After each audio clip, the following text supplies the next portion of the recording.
Have you ever wondered why we love colors?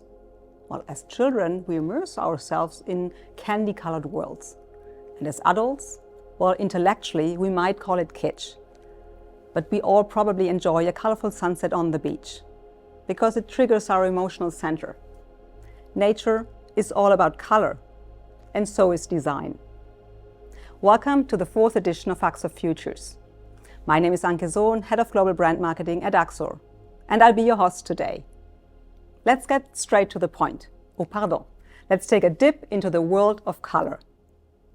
Artists, architects, and designers all love color. These days, lavish interiors are booming.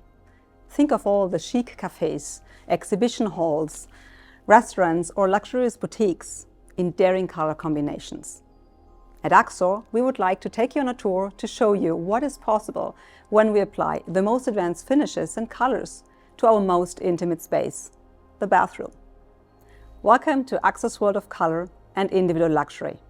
Also for this edition, we have been able to invite 3 experts who will shed light on the most diverse facets of color. She's probably one of the most well-known color experts in Europe, Judith van Vliet. She founded her own practice, the Color Authority, and in 2018 she was elected the first non-American president of the International Color Marketing Group. Her mission as a color expert is to help people unleash the right colors in their lives and to develop unique ideas for individuals and businesses. Judith, for almost 20 years you have been helping people and companies to find their own language of colors and create color trends through storytelling and palette development. That's not only super interesting, I think quite a job you have there. And I would love to talk with you about this common language of colors. Do we really all speak colors, and why are colors so fascinating? Well, first of all, thank you for having me, of course. And yes, color is fascinating. To be very honest, I think we all speak the language of color, but unconsciously. I think we're not aware of it, that we're speaking color. It is a form of communication. So I think if we're not fluent in speaking color, we can do so by learning about the power of color and understanding the effects that it has on our physical and also our mental state. To be honest, I think the truth is people are just not aware. They're not aware of how they react to color, to what they're wearing, to what they're surrounded by when they're on the street, for example, or visiting spaces. So I think often we don't know why we feel good or why we feel uncomfortable, for example, in a space or an environment.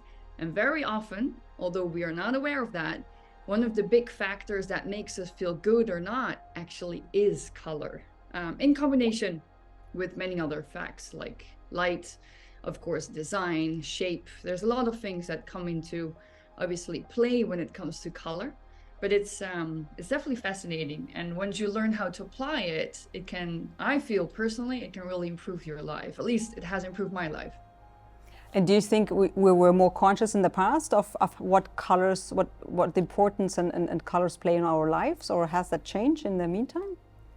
I think we are more aware as of today. Like over the last couple of years, I see that there's more color applied, also in places where normally there was not a lot of color applied. For example, in hospitality, in a lot of retail, of course, but what I see also in spaces such as, for example, hospitals, I see that there's color applied with obviously psychological effects, that they want that color to, for example, make people feel better or maybe feel people calmer. So I do feel that there's more consciousness among the world of designers and architects, but even let's call it, I call it the regular people, people that do not work with color every day. I have the feeling that they're more in touch with how they feel when they're wearing a certain color. Well, that's interesting. If I take you with the people, I mean, we're all personalities. So how can we actually use color to emphasize our personalities?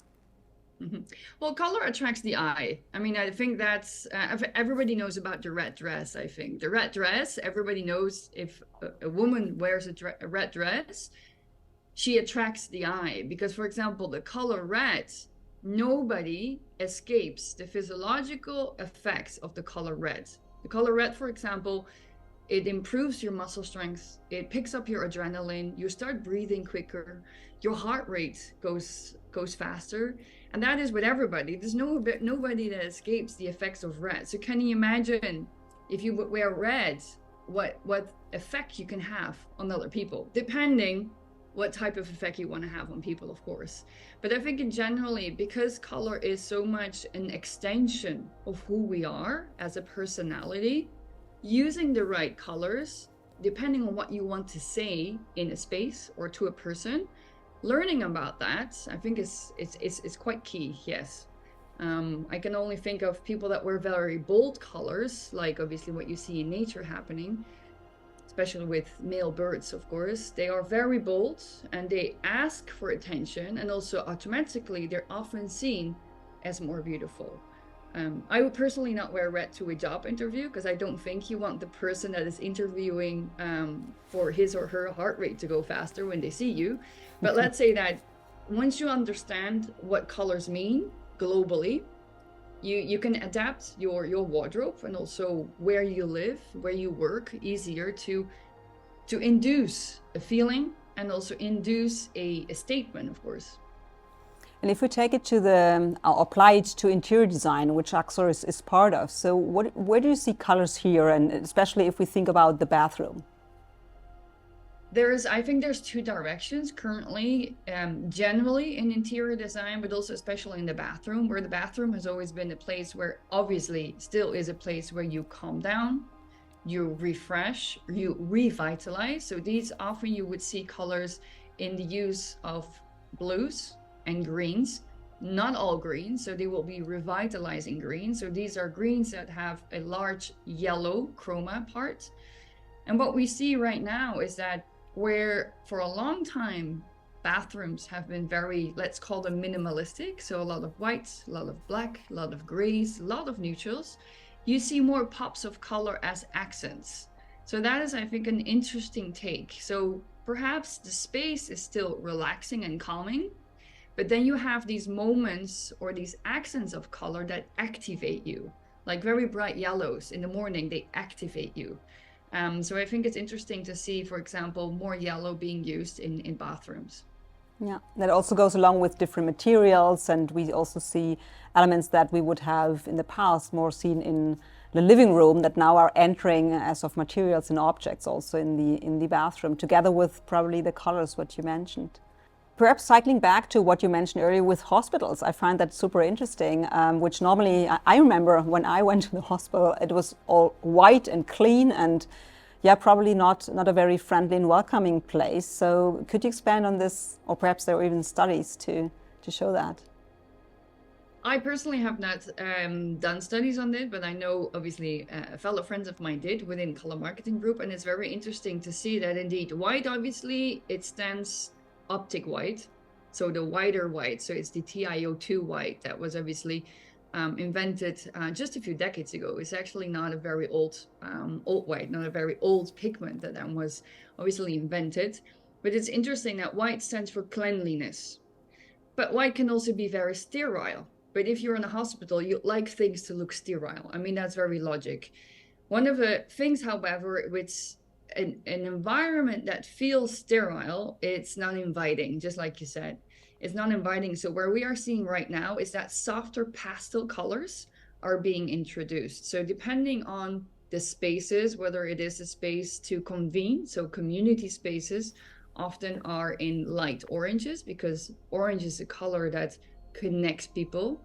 It allows for communication. And in sleeping areas, very often you see those lighter blues indeed. Interesting is that the color pink, so what the color blue calms down. Blue calms down literally because it's the color of water. So for us, being physically near water calms us down. So it's a river, a sea, whatever. So it's interesting that those colors are being now introduced in these spaces. But another color that is being used to calm people down, especially in psychiatric hospitals and prisons, is the color of pink. So very light pink is a color that has a very different effect than red. Red it can even make you a little bit aggressive, or can make you feel angry. pink officially is part of the red family, but the softer pinks are actually colors that really soothe and they calm you down. So these are colors that we're now seeing very often in these spaces. I wonder also how the recovery rates perhaps improve, right? If you change the color of the rooms and how people feel. So if we cycle back to the pink, and I remember my teacher at school saying that we have masculine and feminine colors, which I always kind of rejected, because you like a color or you don't, independently of the gender you have. So how do you see on this theory of gendered colors? Is there something to it? I think that is something that we are moving away from. And unfortunately, we're not there yet, because I don't think there's such thing as a global movement. I do a lot of trend work, and yes, there is of course global trends, global colors, but the fact of the blue is for boys and the pink is for girls is very much eradicated, let's say in Western culture, because it's not like that in other cultures. It's typical, let's say, it's American culture and a lot indeed in Europe.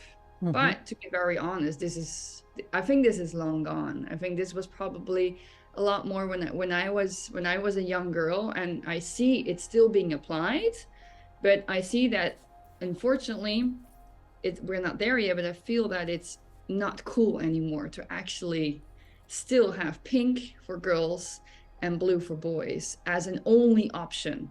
That it should be an option.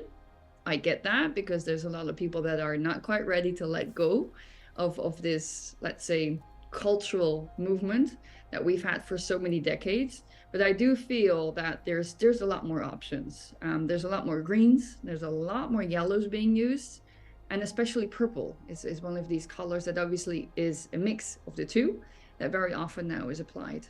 Okay, so perhaps one last question, cycling back on the color trends you mentioned.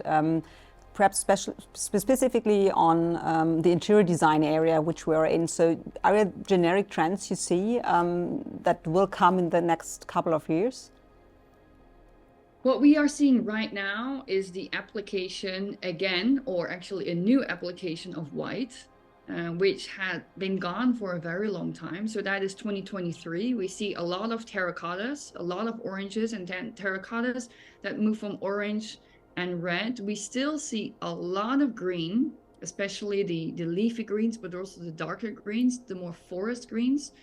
And what I feel is that in the next couple of years that are coming, we are entering an area where we're going to see, again, a lot more blues, but also we see softer yellows, so eggnog yellows that we definitely see coming for 2024 and 2025. And also more bold colors, also the pastel, like in between colors, or how do you see that? I think there is going to be, what I see currently is there is either a very bold color statement with very saturated colors, so high on chroma, and I see also very much the absence of color. So where people are more working with pattern, texture, and material. So I see both movements moving forward together, depending indeed on the statement people want to make. But I do think that bold color definitely is here to stay. Then there's another movement, which is a movement that is called a little bit the beige movement, which is really pushed on by the Generation Z. That is very high on sustainability. They're very high on circular economy. And beige, just like other neutrals, is one of these colors that is quite neutral. So they're doing a base wardrobe, and then they're adding on accents in colors, but they're very basic beige, and that is something that we are currently seeing, and I'm curious to see what happens with that in the next couple of years. Yeah, that would be super interesting. I'm definitely not part of this generation, as we can see. Judith, it was so interesting to speak to you today. I really enjoyed that, and I think we now understand much better the tremendous impact on color that color has on our lives. And I personally really find it fascinating how you decode color trends, and also how you showed we're all connected through the language of colors. It was great, and I hope to see you soon. Sounds good, and I look forward. Thank you for having me again, and good luck. Thank you. Have a good time. Bye-bye. For those of you who want to deep dive even further, you can always download our latest white paper on the power of colors. And in case you just stepped in, there are 2 additional interviews we prepared for you. In part 2, you can see how interior designer Tristan Auer is staging the bathroom. Or take a dip into the AXOR world of color and see how we apply surfaces and enable individualization. Welcome then to part 3.